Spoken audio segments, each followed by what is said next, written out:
Hey, good morning. It's Max McAllister. Hang on a second. You on me? Mm-hmm. Oh, we're filming. It's live. No, hang on. I'm used to. Hey, good morning. It's Max McAllister from Traction Dynamics. Hey, we're gonna do a little video here today to show you how to remove the front end from your 2001 to 2017 Honda Goldwing. Had a lot of requests for this. So I'm going to try and whip through this. I've got all the tools set up. I'm going to talk really fast and try and expedite this so this video happens as quickly as possible. So I'm just going to jump right into it. Very difficult to do this job without a safe, secure jack. I recommend if you're going to do it yourself, or you get one of these solid engine type jacks. K&L makes one, Handy makes one. You can find several of this style. It's a big platform. It's very solid. Goes right on the bottom of your engine. All you need to do is lift the front of the bike so that the front wheel will spin. And it's pretty secure. If you're lucky enough to have a work lift or a work table, you'll want to secure your bike with tie-down straps to the lift for extra security. It's just a good work habit. I've preemptively removed the fender and rotor covers. That stuff's very simple, but just real quick, there's 4 bolts on the front fender and it comes right off. The 2 lower bolts have a rubber washer under them that takes up some space in case you have other accessories, but if you have no accessories, the rubber washer goes on the bottom bolt and the fender just comes right off. 2 rotor covers on each side, 2 5mm Allen head bolts. Remove those 2 bolts, rotor cover comes off, and now we kind of look like this.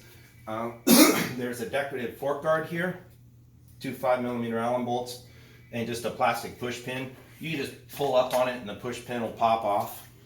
This bike has a Traction Dynamics fork brace on it, but I just wanted to show you this little plastic bit in case you're doing that. First step, for us, we're going to lift the bike up to show you, but you'll want to loosen the 2 triple clamp bolts before you get started. It takes a 12mm socket and a ratchet. Ours, we do this a lot, so we have ours kind of ground down flat. You can do this with a 12mm ratchet wrench as well, is probably a pretty good tool. So you'll want to come around here and take a look, or come in close to the camera. This plastic decorative beauty cover is very flexible. You can just pull it out of the way. It's just be rough with it if you need to. It will move. And get your ratchet in there and loosen this bolt. And don't just loosen it a little, try and loosen it a lot to make sure that there's no chance of the fork dragging up there at the top. If you just crack it loose, sometimes it's not loose enough. So again, just pull up on that cover with whatever force is required. It's very flexible and will go right back to where it belongs.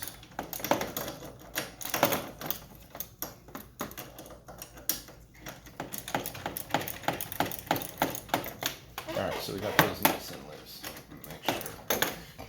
Alright.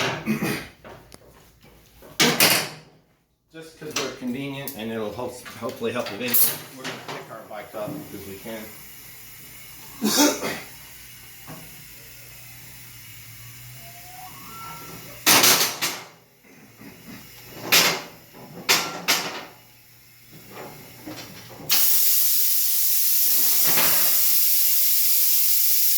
Next step, we can loosen the front axle. It's a 22mm socket and a 1/2" drive ratchet. You want to back the bolt out, not all the way, and I'll show you why in a little while.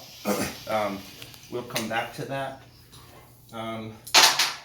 So, muffin tray you can steal from your wife. It's very nice. You can use a black marker, label the hardware as you take it off, so you don't get confused about how to put things back.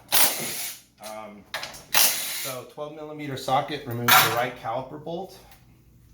Same 12mm socket will remove pinch bolts from the forks for the axle.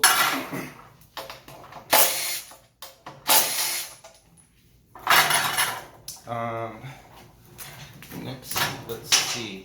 There's one single odd 10mm bolt. And when I say these aren't 10mm bolts, I'm talking about heads, just for reference for tools for regular people, right? The technical engineer guy's going to say, that's a 6mm bolt, but yes, it's a 6mm bolt with a 10mm head. I'm just helping you pick the right tool. So 10mm head, it's the top bolt. Be sure to note that. and that holds the fender on in this corner. Then after that, there's a whole mess of 8s around. We'll actually take our fork brace off first.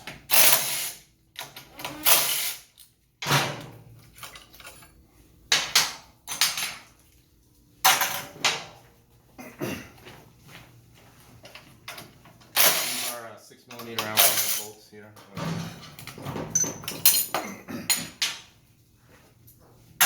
Keep your hardware organized. Lift the brace straight up. Keep that organized. Now we're going to go, well, while I got this 6 out, we'll hit these bolts here. On this side, there is the secondary master cylinders, 2 6mm Allen bolts. And they can be very tight. They're sometimes Loctited from the factory.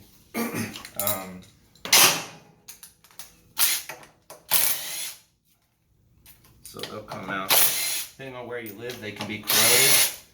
Every once in a blue moon, there's a bushing in here on this caliper that will come out of the fork leg. It'll be seized to this bolt. Oddly enough, it doesn't matter. You can just put it back when you're done. The bushing being seized to it, it doesn't matter. The way it functions, this bolt doesn't have a head that's tightening against anything. It's actually tightening the bushing against the back side of the bracket. So nothing to be worried about there if your bushing happens to be stuck to the bike. The anti-dive valve is 2 4mm head bolts.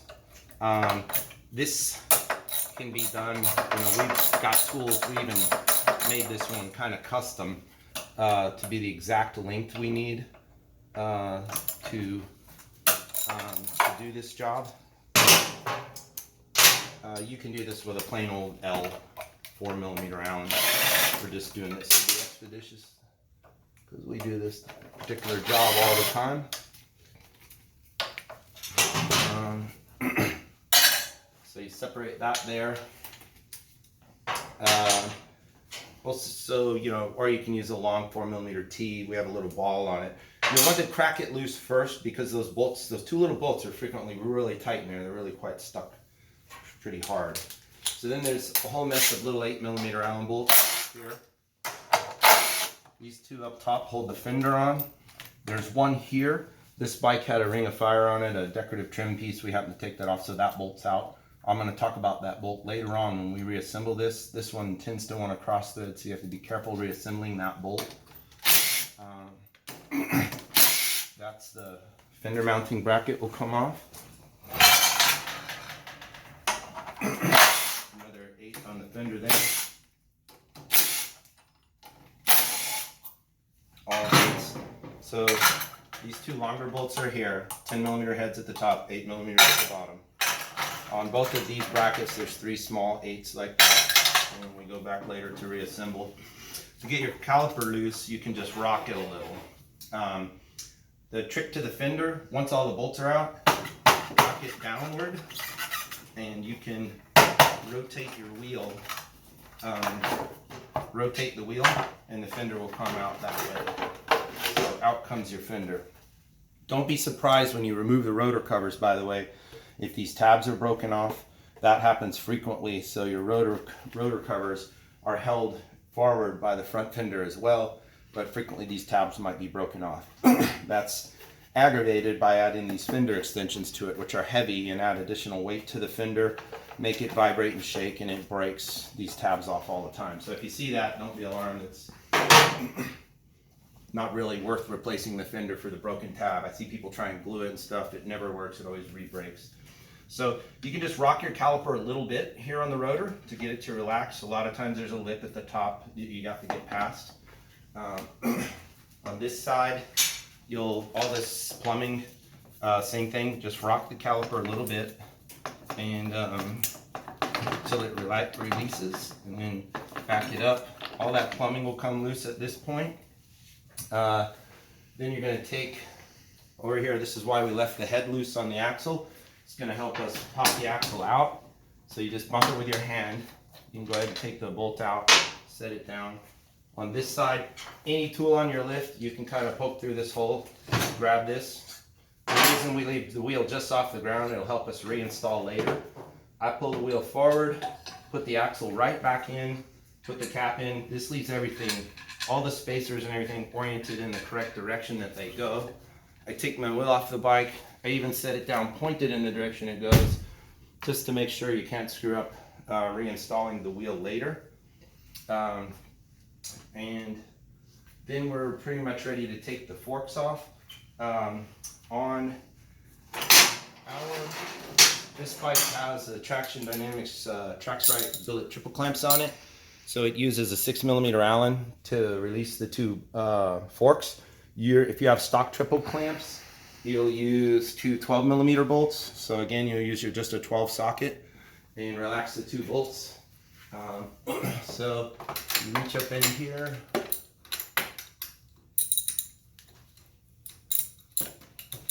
loosen the bolts, and any pinching type clamp with two bolts, you want to loosen the first one a bunch, because as you loosen the first one gets tighter and so on. So that way, just make sure they're loose. And then out comes your first fork. So we'll rest that there. Reach up in here. Loosen the first bolt, good, like I said again, a very good amount. That way there's no chance of it being stuck. If all your hardware is loose and your forks don't want to just slide right out, it's a good sign there's something wrong with your bike. Maybe you've banged into something, or if it's ever been laid down, the triple clamps might be bent or messed up. So these forks are going to go into our workshop and be serviced today. New seals and bushings and fresh oil. The tubes will be polished up. The parts will be ultrasonic cleaned, and later on today we'll put this bike back together and show you the reverse of this assembly. So this is Max. Thanks for watching my videos. Don't forget to subscribe and tell your friends to watch. The money we make from this, we're going to donate to charity. So if we happen to make any money at the YouTube videos. So anyway, that's removing the forks from your 2001 Goldwing. Thanks.